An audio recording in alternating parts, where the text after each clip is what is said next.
In April 2023, a man named Jacob experienced a chilling sequence of events that would haunt him long after they unfolded.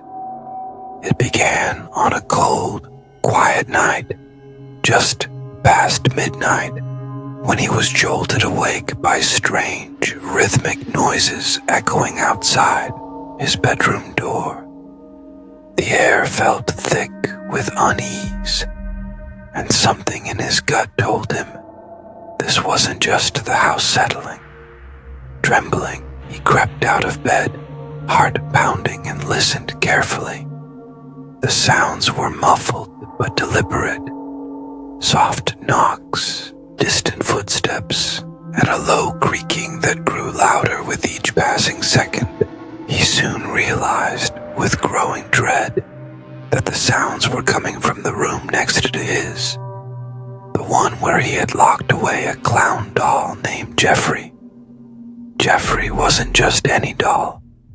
It was an old, worn, eerily lifelike toy that Jacobs had inherited, along with a century-old house, from his late grandmother. From the day he first moved in, Jacob had been unsettled by the clown's presence.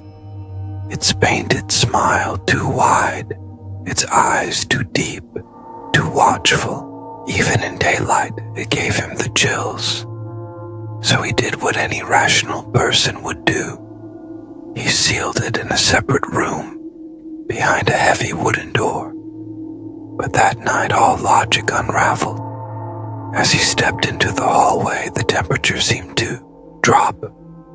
He reached for the door to Jeffrey's room, but before he could open it, he heard the unmistakable sound of footsteps ascending the stairs. Slow, heavy, and deliberate. He spun around to look, but no one was there. The stairwell was pitch black. As he turned back, the door to the doll's room creaked open on its own, revealing Jeffrey sitting exactly where he had been left.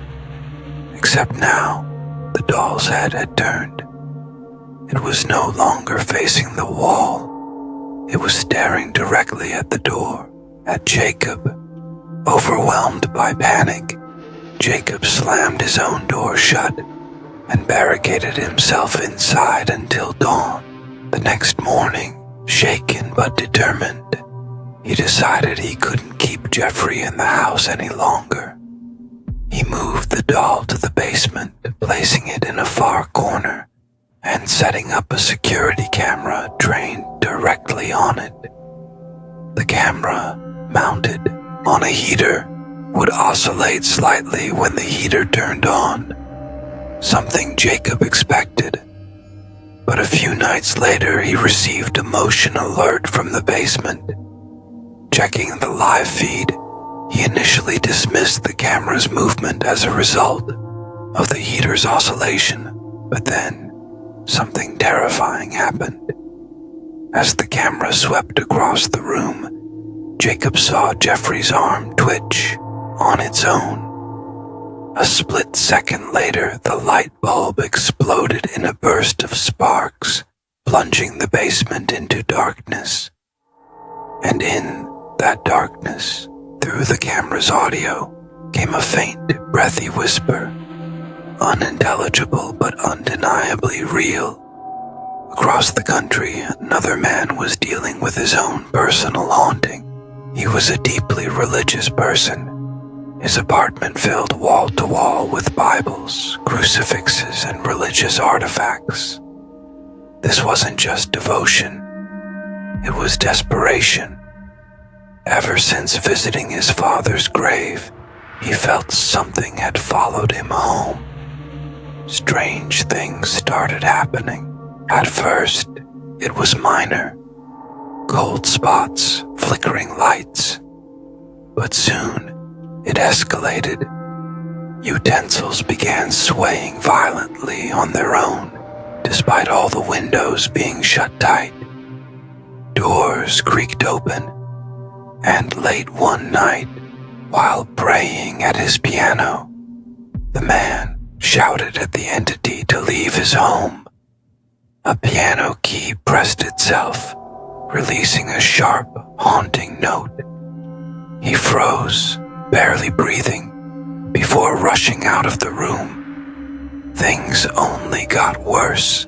One night at 3 a.m., he and his girlfriend, who had stayed the night, were jolted awake by metallic clinking and distant humming. The wind chimes indoors were spinning, despite the complete lack of wind. They cautiously entered the kitchen to find it completely ransacked, as though someone or something had torn through it. Moments later, his girlfriend collapsed, violently ill with no apparent cause. She had been perfectly fine before. He couldn't shake the feeling that the spirit had done it, targeted her for simply being there. 4 days later, as he lay awake, he heard fast, thunderous footsteps charging toward him, but no one was there. Before he could react, he felt an invisible force slam into him, knocking the breath from his lungs. Gasping and shaking, he picked up his phone and ended the recording. The man now refuses to enter the darker parts of the house, especially near the main entrance where the light switches are. The spirit, whatever it is, seems to feed on his fear. In another unsettling case, a woman named Nancy Malkin had her own encounter with the unknown. After waking from a nap one afternoon, she glanced at the baby monitor camera in her son's room and saw something that made her blood run cold. A glowing orb was floating around her son's toys. It wasn't dust or a glitch. It moved intelligently, responding to her presence and avoiding her when she tried to touch it. Curiously, it hovered near toys, almost as if it was playing. For over 5 minutes, she watched this mysterious light drift back and forth. But when she entered the room in person, there was nothing there. The orb remained visible only through the camera. Minutes later, it simply vanished and has never returned since. In Poland, a young man living alone recorded terrifying footage inside his apartment. One evening, he discovered the bathroom faucet running on its own. No one else was home. Even more disturbingly, after shutting it off and returning to his bedroom, the hallway light suddenly turned off, as if someone down the corridor had flipped the switch. Then came the banging, loud, aggressive pounding on the walls and doors. Armed with his phone, he peeked into the darkness but saw no one. When he gathered enough courage to investigate, he found the entire kitchen destroyed, drawers open, dishes shattered, chairs overturned. There had been no break-in, no explanation, just chaos, as if something had thrown a tantrum in the dark.